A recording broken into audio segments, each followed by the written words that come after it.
ಸ್ನೇಹಿತರೆ, ಈಗ ಬಹಳಷ್ಟು ಮುಖಂಡರುಗಳು ಮಾತನಾಡಿದ್ದಾರೆ. ಇಲ್ಲಿ ಎರಡು ವಿಚಾರ, ಟೀಕೆ ಟಿಪ್ಪಣಿ ಮತ್ತೆ ರಾಜಕೀಯ ವ್ಯವಸ್ಥೆನಲ್ಲಿ ನಮ್ಮ ಪಕ್ಷ ಇರ್ಬೋದು, ಕಾಂಗ್ರೆಸ್ ಇರ್ಬೋದು, ಬಿಜೆಪಿ ಇರ್ಬೋದು, ಯಾರನ್ನೇ ಮಾತನಾಡ್ಬೇಕಾದ್ರೆ ನಾವು ಸೇರಿದಾಗೆ ಅದರದೇ ಆದಂತ ಒಂದು ವ್ಯವಸ್ಥೆ ಇರ್ತದೆ. ನಮ್ಮಲ್ಲೂ ಕೂಡ ಯಾರನ್ನು ಸಿಂಗ್ಯುಲರ್ ಆಗಿ ಮಾತನಾಡಬಾರ್ದು, ಅವರು ಕೂಡ ಮಾತನಾಡಬಾರ್ದು, ಎಲ್ಲರಿಗೂ ನನ್ನನ್ನು ಸೇರಿದಾಗ ಹೇಳಿ.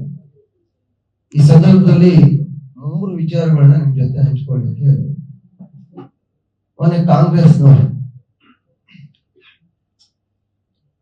ಕುಮಾರಣ್ಣವರ ಕೇತಗಾರನ ತೋಟದ ಬಗ್ಗೆ ಚರ್ಚೆ ಮಾಡಿದ್ದಾರೆ.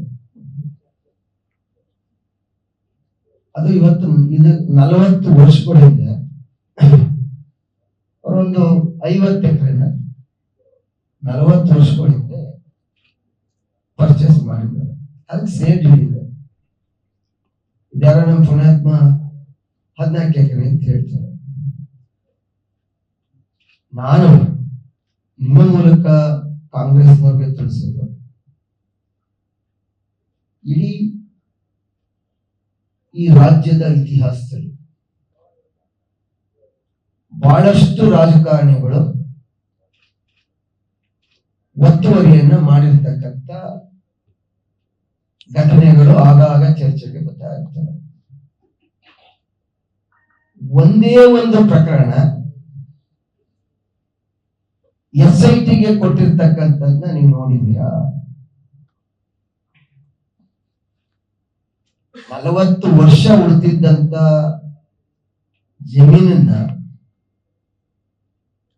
ನೀವು SITಗೆ ಕೊಟ್ರಲ್ಲ, ಇದರ ಉದ್ದೇಶ ಏನು? ಇದು ದ್ವೇಷದ ರಾಜಕಾರಣ ತಾನೆ?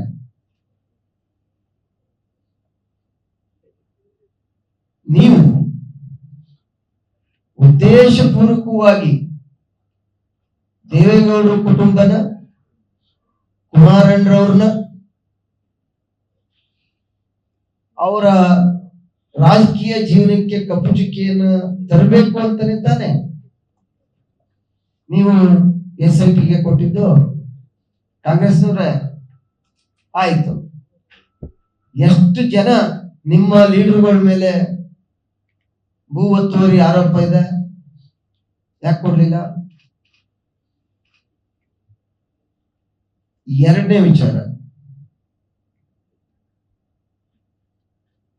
ನಮ್ಮ ಯುವ ನಾಯಕರು ಇವತ್ತು ದೇವೇಗೌಡ ಸಾಹೇಬರು 94 ವರ್ಷ,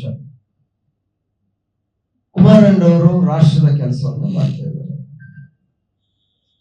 ಪಕ್ಷ ಸಂಘಟನೆಯನ್ನ ಮಾಡ್ತಾ ಇದ್ದಾರೆ. ಒಬ್ಬ ಯುವ ನಾಯಕರಾಗಿ ನಿಮ್ಮನ್ನ ಪ್ರಶ್ನೆ ಮಾಡಿದ್ಕೇನೆ ನೀವು ಇಷ್ಟೊಂದು ಬೇಸರ ಮಾಡ್ಕೊಂಡ್ರೆ ಯಾರು ಮಾತೇ ಆಡ್ಬಾರ್ದ?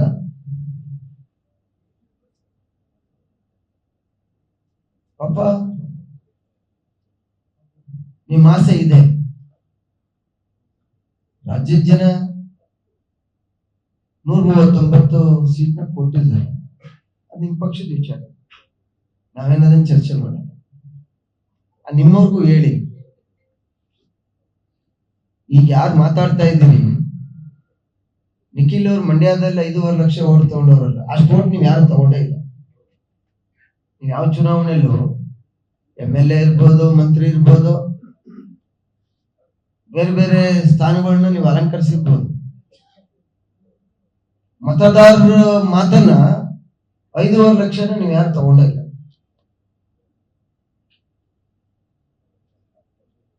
ಮತ್ತೆ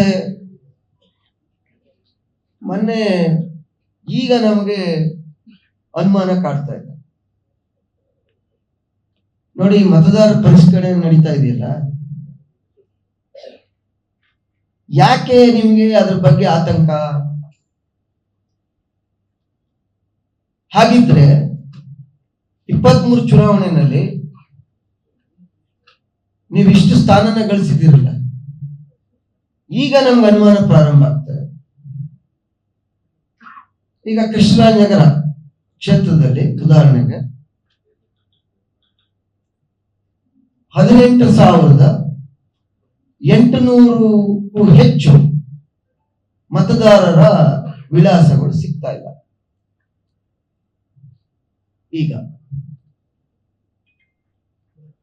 ನೀವೇ ಹೇಳಿದಿರಿ, NRL ಇಷ್ಟ ಆಗಿದೆ, ಚಾಮರಾಜದಲ್ಲಿ ಸಿಗ್ತಿಲ್ಲ, KRL ಸಿಗ್ತಿಲ್ಲ ಅಂತ ನಾನು ಹೇಳಿದ್ದೀನಿ. ಹಾಗಿದ್ರೆ 2023ರಲ್ಲಿ ಪಾರದರ್ಶಕ ಚುನಾವಣೆ ನಡೀಲಿಲ್ವಾ? ನಿಮ್ಗೆ ಅನುಮಾನ ಇದೆಯಾ? ಆಯ್ತು, ಮತದಾರರ ಪರಿಷ್ಕರಣೆನ ಮಾಡ್ತಾ ಇರೋರು ಯಾರು? ರಾಜ್ಯ ಸರ್ಕಾರದ ಅಧಿಕಾರಿಗಳು. ಈಗ BLOಗಳು ಯಾರು? ನೋಡಲ್ ಆಫೀಸರ್ಸ್ ಯಾರು? ತಹಸೀಲ್ದಾರ್ ಯಾರು? AC ಅವ್ರು ಯಾರು? ನಿಮ್ ಸರ್ಕಾರದವ್ರೆ. ಈಗ ನೀವಿರುವಂತ ಸರ್ಕಾರದ ನೌಕರರು. ನಿಮ್ಗೆ ಅವ್ರ ಮೇಲೆ ನಂಬಿಕೆ ಇಲ್ವಾ? ಈಗ ನಮ್ಗೆ ಅನುಮಾನ ಕಾಡ್ತಾ ಇದೆ, ನೀವೇನ್ ಮಾಡಿದ್ರಪ್ಪ ಅಂತ. ಯಾರು ಎರಡು ಕಡೆ ಇದ್ದಾರೆ, ಯಾರು ಸತ್ತಿದ್ದಾರೆ, ಯಾರು ಮದುವೆಯಾಗಿ ಹೋಗಿದ್ದಾರೆ ಅಂತದನ್ನ ನೋಡಿ ಮತದಾರ ಪರಿಷ್ಕರಣೆನ ಮಾಡಬೇಕು ಅಂತೇಳಿ ತೀರ್ಮಾನವನ್ನ ಮಾಡಿದ್ರೆ ನೀವ್ಯಾಕೆ ಗಾಬರಿ ಆಯ್ತ್ರಿ?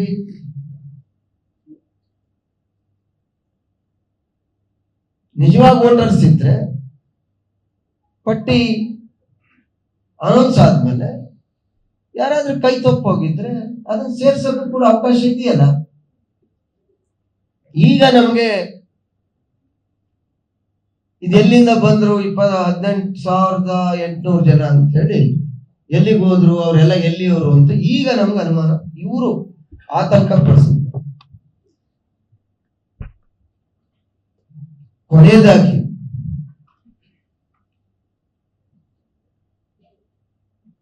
ಕುಮಾರಣ್ಣರವ್ರನ್ನ ಮಾತನಾಡುವಂತ ಸಂದರ್ಭದಲ್ಲಿ ಅವರ ಅಸೆಟ್ ಬಗ್ಗೆ ಚರ್ಚೆ ಮಾಡಿದ್ದಾರೆ. ಇವರೇನು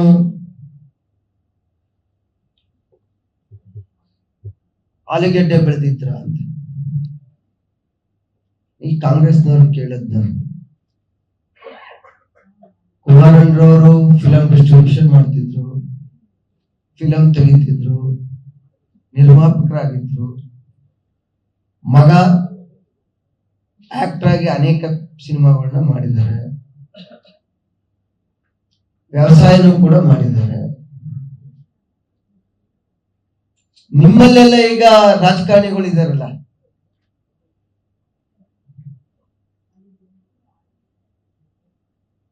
ಸಮಾಜವಾದಿ ನಾಯಕರು, ಹೀಗೆ ಬಹಳಷ್ಟು ರಾಜಕಾರಣಿಗಳು ಇದಾರಲ್ಲ, ಅವರೆಲ್ಲ ಏನ್ ಭತ್ತ ಬೆಳ್ತಿದ್ರ, ರಾಗಿ ಬೆಳ್ತಿದ್ರ?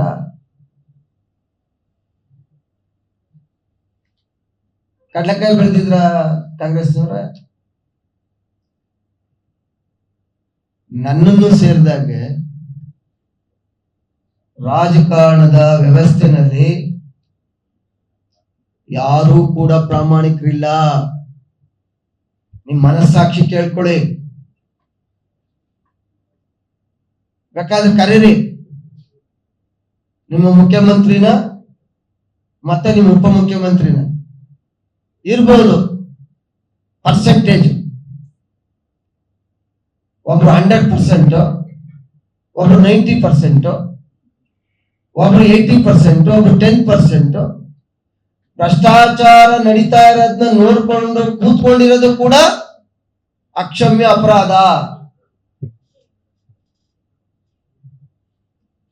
ಇವತ್ತು ನಿಮ್ ಕಾಂಗ್ರೆಸ್ನ ಅಭ್ಯರ್ಥಿಗಳೆಲ್ಲ ಇಡೀ ರಾಜ್ಯದಲ್ಲಿ ಒಂದೊಂದು ಚುನಾವಣೆಗೆ 16 ಕೋಟಿ ಮಾಡಿದ್ರಲ್ಲ, ಅವ್ರಿಗೆ ಕೊಟ್ರಲ್ಲ, ದುಡ್ಡು ಎಲ್ಲಿಂದ ಬಂತು? ಯಾಕೆ ಜನರನ್ನ ತಪ್ಪದಾರಿಗಳಿಗಂತದ್ನ ಮಾಡ್ತೀರಿ? ಯಾರು ಕೂಡ ಪ್ರಾಮಾಣಿಕರಿಲ್ಲ. ಜನಕ್ಕೂ ಗೊತ್ತಾಯ್ತದ. ಅದರಿಂದ ಕತೆ ಹೇಳದ ಬುಡಿ, ಸತ್ಯ ಒಪ್ಪಿಕೊಳ್ಳಿ. ಕರೆಯಿಲ್ಲದೆ ಸಾರ್ವಜನಿಕ ವೇದಿಕೆಗೆ ನಾನು ಹೇಳ್ತೀನಿ, ಯಾರ್ಯಾರು ರಾಜಕಾರಣದ ಎಷ್ಟೆಷ್ಟು ಪರ್ಸೆಂಟ್ ಅಂತ ಮುಖ ನೋಡಿದ್ರೆ ಎಷ್ಟೆಷ್ಟು ಪರ್ಸೆಂಟ್ ಅವ್ರೆ. ಅದರಿಂದ ನಾವೆಲ್ಲರೂ ಗಾಜಿನ ಮನೆಯಲ್ಲೇ ಇದ್ದೀವಿ. ಒಪ್ಕೊಳ್ಳಿ ಸತ್ಯನ. ಇವತ್ತು ದುಡ್ಡು ಇಲ್ಲದೆ ರಾಜಕಾರಣ ಮಾಡಕ್ಕಾಗಲ್ಲ. ಅದಕ್ಕೆ ದುಡ್ಡ ಹೊಡಿತಾ ಇದ್ದೀರಿ.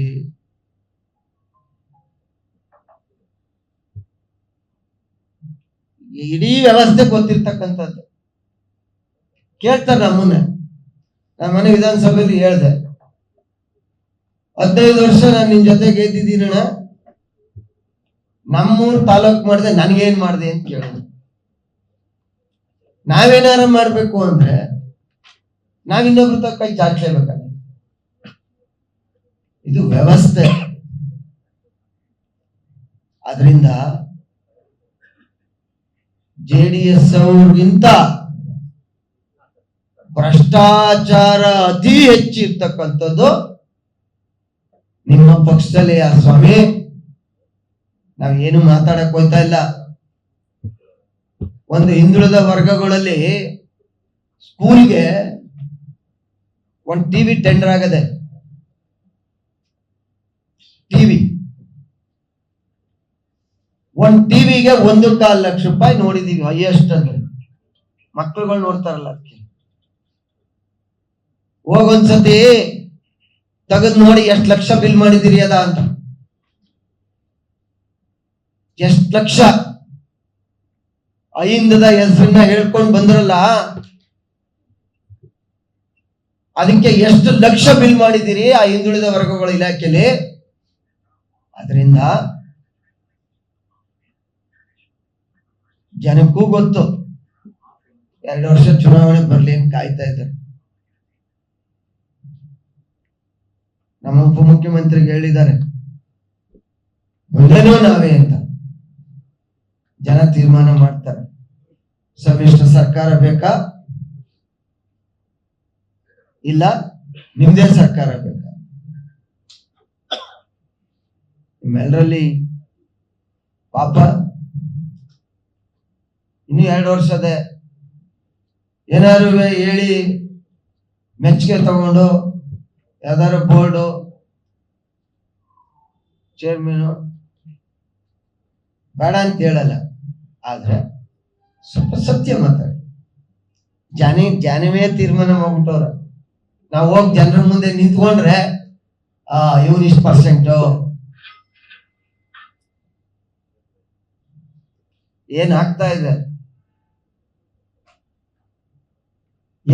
ಇದೆ ಮೈಸೂರು ನಗರದಲ್ಲಿ ಮೂಡ ನಗರ ಪಾಲಿಕೆಯಲ್ಲಿ ಇಬ್ಬಿಬ್ರು ಬಿಟ್ಟು ಎಲ್ಲಾರು ವರ್ಗಾವಣೆ ಮಾಡಿದಿರಲ್ಲ. ಇಬ್ಬಿಬ್ರು ಬಿಟ್ಟು ಈಗ ಅಲ್ಲಿ ಯಾರು ಪೋಸ್ಟಿಂಗ್ಗೆ ಬಂದಿಲ್ವಲ್ಲ, ಅದ್ರ ಉದ್ದೇಶ ಏನು? ವರ್ಗಾವಣೆ, ಸಾಮೂಹಿಕ ವರ್ಗಾವಣೆ ಆಗೋರೆ. ತಗೊಳ್ಳಿ ಲಿಸ್ಟ್ ಅಲ್ಲದೆ ಕೊಡ್ತೀನಿ.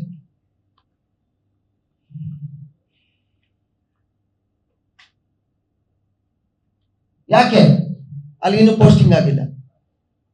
ಹರಿಶ್ಚಂದ್ರರು. ಅದರಿಂದ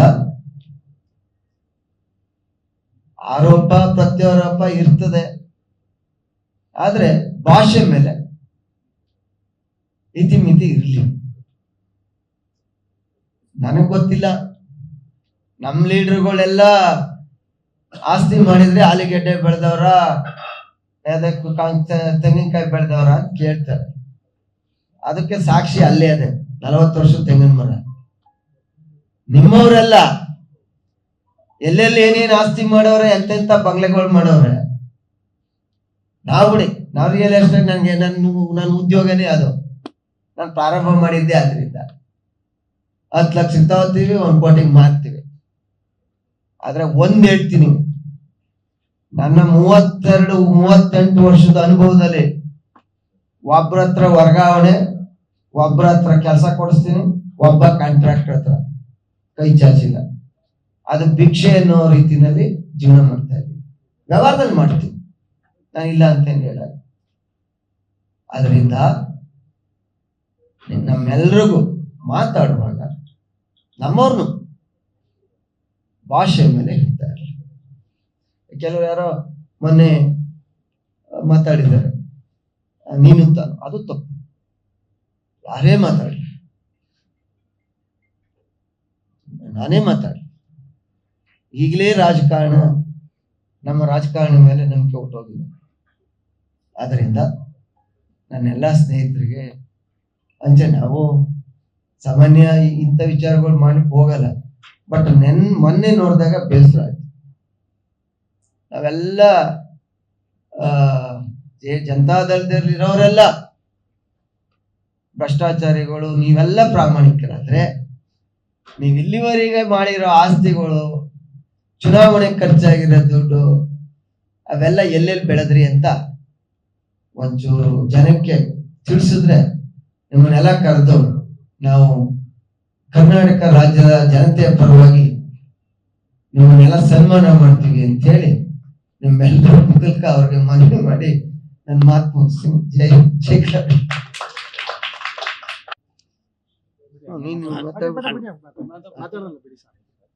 ಮುಗಿಸ್ಬೋದಾ?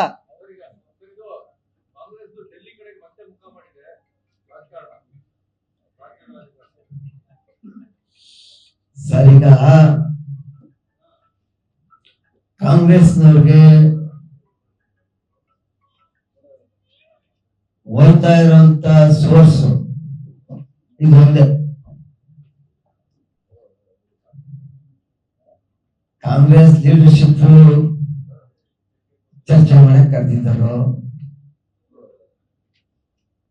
ಇಲ್ಲ ರಿನ್ಯೂವಲ್ಗೆ ಕರೆದಿದ್ದಾರೋ, ಅದು ಅವ್ರ ಪಾರ್ಟಿ ವಿಚಾರ. ನಮ್ಗೆ ನಮ್ಮ ಪಕ್ಷ ಸಂಘಟನೆ ಮಾಡೋದಷ್ಟೇ ನಮ್ ಕೆಲಸ. Thank you. ಇಲ್ವೇ? ನಿಮ್ಮ ಎಲೆಕ್ಟ್ರಾನಿಕ್ ಮೀಡಿಯಾ, ನಿಮ್ ಪ್ರಿಂಟ್ ಮೀಡಿಯಾದಲ್ಲೇ ಬೆಳಗಿನ ಸಂಜೆ ತನಕ ತೋರಿಸ್ತಾ ಇದ್ರಿ. ನಾವು ಅದ್ ನೋಡೇ ತಿಳ್ಕೊಂಡಿರೋದು ಸರ್, ನಾವು ಅದ್ ನೋಡೇ ತಿಳ್ಕೊಂಡಿರೋದು. ನೀವ್ ತೋರಿಸ್ತಿರಲ್ಲ, ಅದ್ ನೋಡೆ ರಿನಿವಲ್ಗೆ ಏನೇನು ಅಂತೇಳಿ ಕರೆದಿರ್ಬೇಕು ಅಂತ ನಮ್ಮ ಭಾವನೆ.